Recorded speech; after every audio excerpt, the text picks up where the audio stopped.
Hey, good morning, everyone. Welcome to Coffee Talk, where we apparently are coffeeless, and so today it's just talk, and that's all right. That's the way it is some days. But we're glad that you're spending a few minutes with us to take some time to look back and look ahead to what's going on in the life of Lakeview.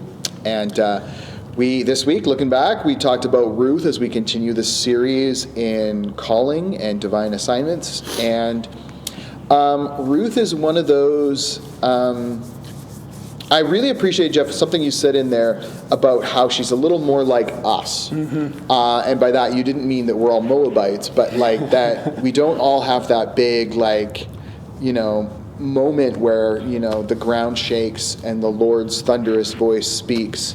And, but we maybe are called to something that's a lot more like faithfulness. Mm-hmm. And I guess one of the thoughts then as we look back on the faithfulness of Ruth is just where are some of the things that you think yourself or, you've noticed in others, so if you want to use a historical figure or something, but what does faithfulness look like from your guys' perspective? What are some of the things people do as they faithfully follow Jesus in the everyday life? Yeah, that's a good question. I think it's really small and obvious, but the first thing that really comes to mind is slow and steady. Mm-hmm. Sometimes faith, in a quick burst, sometimes can be like a flash in a pan. Yeah. Where it's just whoosh, and then it's gone, and then what are you left with is not necessarily something that'll stay true for a long amount of time. That doesn't mean that we aren't called to actually, in those moments, step up and step out. But it seems like faithfulness is very much after a long period of time, you can look back and say, oh, look at that person has stayed faithful, or this thing has just never changed in their life, mm-hmm. or it's been a slow, steady growth rather than, growth and then just mm-hmm. all over the place. Yeah, I mean, several ideas come to mind, but one for me is just, to get back on the horse. You're gonna fall. Yeah. Being faithful is continue to get back on that horse, right? Oh man, I did that thing again, or I said that, I was mean to that person again, but faithfulness is continuing. Lord, help me. I come back to you. I surrender to you. It's continual surrender mm-hmm. to His way, His life in me, His strengthening. And Eugene Peterson, I think, is an author and a pastor who said something like a long obedience in the same direction, something like that, mm-hmm. which he may have been applying it to something else, but I think of that with faithfulness is it's a long obedience in the same direction. So, no matter what happens, I'm going to stay true. And yeah, I'm struggling with doubts. God, are you really in this? Is this really what you want me to do? But I'm going to be faithful. Here are the things I know you want me to do. So I'm going to do those. I'm going to be that person. I'm going to, that's. Well, I think you're hitting on something important. You brought that idea of doubt into it. Mm-hmm. That sometimes we think that a question, I have a question about this, mm-hmm. or I'm not certain about this thing, that then therefore that means we're not being faithful. Mm-hmm. But sometimes I think the most faithful thing we can do is just express the question, mm-hmm. get it out there, mm-hmm. But faithfulness is, where do we go for the answers? Mm-hmm. It's not hide your questions or stuff them or act and pretend as if we have it all together and we know everything and we don't have any doubt.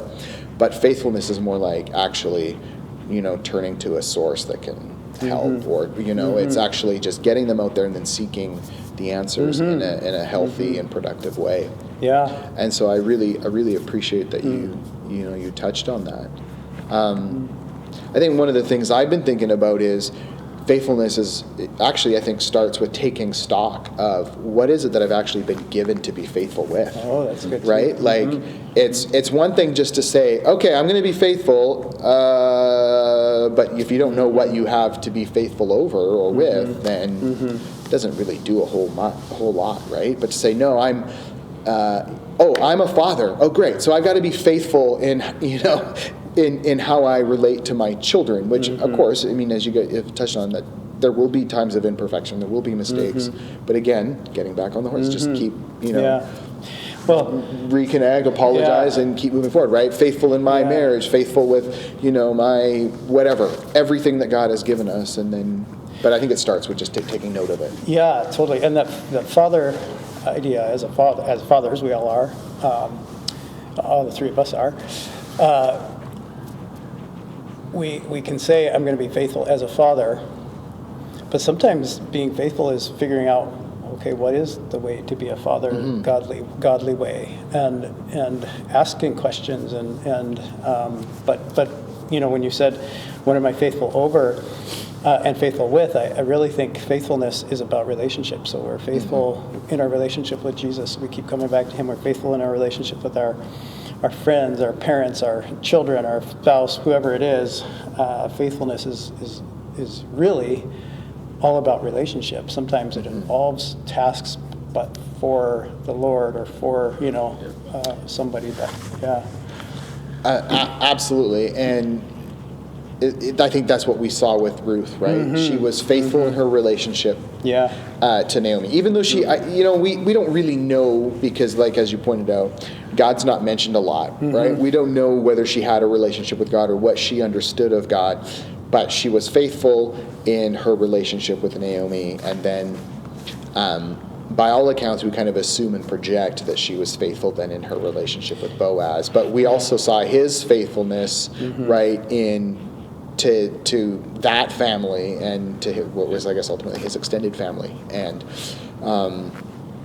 we see a lot of relational faithfulness in that, which sometimes looks like getting up in the morning and going out and picking up wheat, and those sort of mundane things that are rooted in a faithful, a faithfulness to someone or someone's.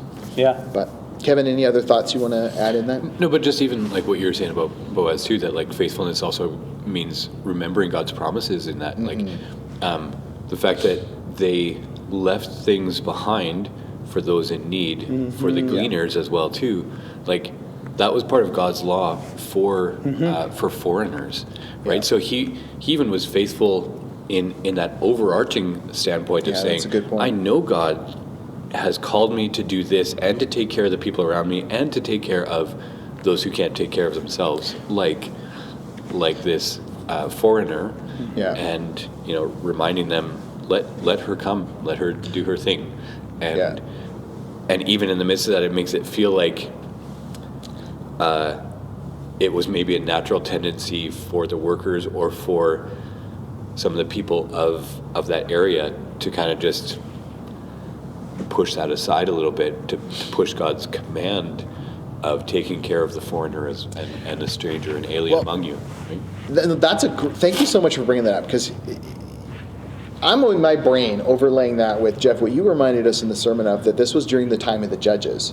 So what most comes to mind when you think about in the time of the Judges is the phrase in Judges, everyone did as they saw fit, which was code for, and it all went nuts, right? Like it all fell apart. It was chaos. Anarchy. You make your own rules. In the midst of that, we have a person faithful to God when maybe not a lot of other people around him were, and yet he was. And it makes me wonder, and I know this is speculation, but whatever. I wonder if his plant manager, right, the guy who's actually overseeing the workers, was like, dude, you're wasting money here. You are, what a wasteful thing. He could have made so much more money by having it all picked clean and then sold it, right? And yet,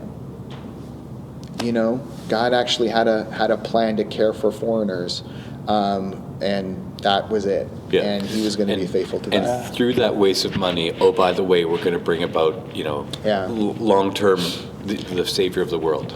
Sure, but right, he doesn't know that. Yeah. All he knows is God says, leave it, to care for others, and so he's going to do it, even though it potentially costs him. And it works out. It's easy to go back and say, it works out. It's but part of the what if beauty of the story is pretty much every character in there is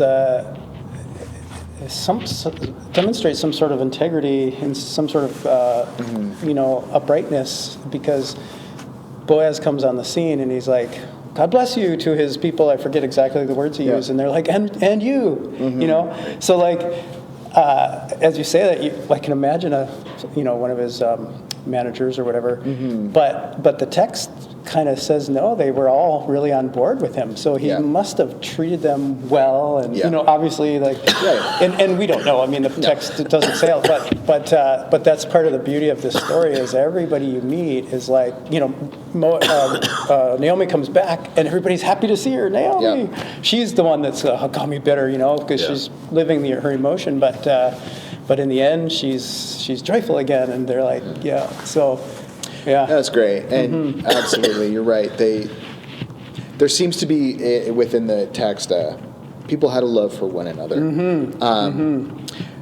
I also think of what Jesus told similar parables, right? Or parables that really could have been like, he could have gone, hey, remember Boaz, remember Ruth, and they did this, right? But he told a parable of unnamed people with the point of being, right, and his main point was, right, being faithful with the little things, and then God, you will be trusted with more. And I think that's kind of what Boaz was doing, right? For him, a few stalks of wheat on the corner of the field, whatever. That's ultimately, I think, when we have a God perspective of things, we will see stuff like that as just little things. And but really, we should see them as, in the king, like, well, in the kingdom sense, they can be pretty big. But from our perspective, there's it more may things. Seem little, but I'm going to be faithful in this little thing because it's important, it's important to the Lord, right? And therefore isn't really such a little thing. Anyways, we want to encourage you this week to be thinking about the things in your life that you've been entrusted with, that you've just been called to be faithful with, and whether or not some of the things that I think in our head we make out to be a big thing, like got to get it all, we got to not waste any cents, or whatever it is. Maybe that's just really a small thing that we need to trust to God that He's going to do something even more with. Thanks for spending time as we look back, and I definitely want to encourage you to be thinking about what in your life you've been called to faithfulness with. Looking ahead, this Sunday marks a milestone, if you will, in terms of Faith Night. But Kevin, you want to just remind us what's happening with that, and how to get involved? So we've been selling tickets for a couple weeks now, but this Sunday is the last day to buy tickets, so that we can sit together as a group, and they're at a group rate, so it's a better price technically. So we would just like you to be a part of that if you're going to come. So this Sunday is the last day to buy tickets, but you can still buy tickets throughout the office throughout this week, but Sunday is the last day. And then on March 1st is a hockey game, and so we're going to gather there and just have a great time watching hockey, watching our local team, but also watching the three of us go play some silly boot hockey, and just having fun with some other pastors in West Kelowna. And it's going to be a great night, and looking forward to having a lot of fun together there. Then on the 23rd, Friday night, got a kids event coming up. I'm super excited for that. And maybe some of you know some kids who are in that grade 3 to 6 range that would love to come out. That'll be at 6:30. It's just a show up, drop in, sign in thing. You don't have to pre-advance, buy tickets or anything. It's just come, have fun. We're going to not rip the room apart in here, but as I look around the sanctuary, I'm like, we're going to make some modifications so that we are ready to have kids running around and having fun. But we'll keep that in mind, because that's coming up pretty quick too. 9 days. So you're calling that Friday? Yes. I think of Froyo, Friday. Anyways. There will not be Froyo at Friday. That maybe down the road. I could suggest that to you. But Friday. If we had the budget for a frozen yogurt slip and slide, that could be fun. Oh. Yeah. Wow. Okay. Anyways. Who came up with the Friday? Like you said, it was you initiating this. This is a group of our high school students who really wanted to get back to having events for.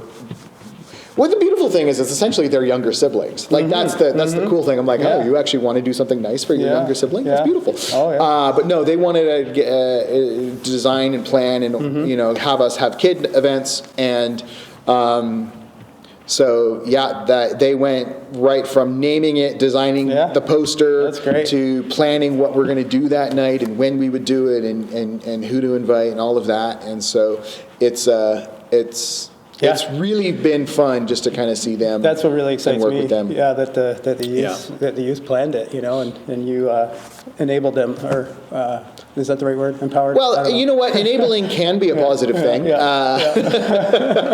but empowered, I think, Yeah, is probably yeah. more So that's what great. you're going for. Yeah, Yeah. no, it's really good. It's a Good. good thing, and it's going to be a good night. So we hope to have lots of kids here for that. Yeah, I think that's really it. That's kind of on our horizon at the moment. I mean, we're halfway through February, so some of you are already like, "Ooh, March is Yeah. coming." March, yeah, March is coming, and spring break and Easter Right. and all that kind of stuff. But we'll get into that more as the weeks progress. For now, we're going to focus on Faith Night and the kids' event. So, thank you for spending some time with us this week, and we look forward to seeing you hopefully Sunday, if not again face to face in the near future.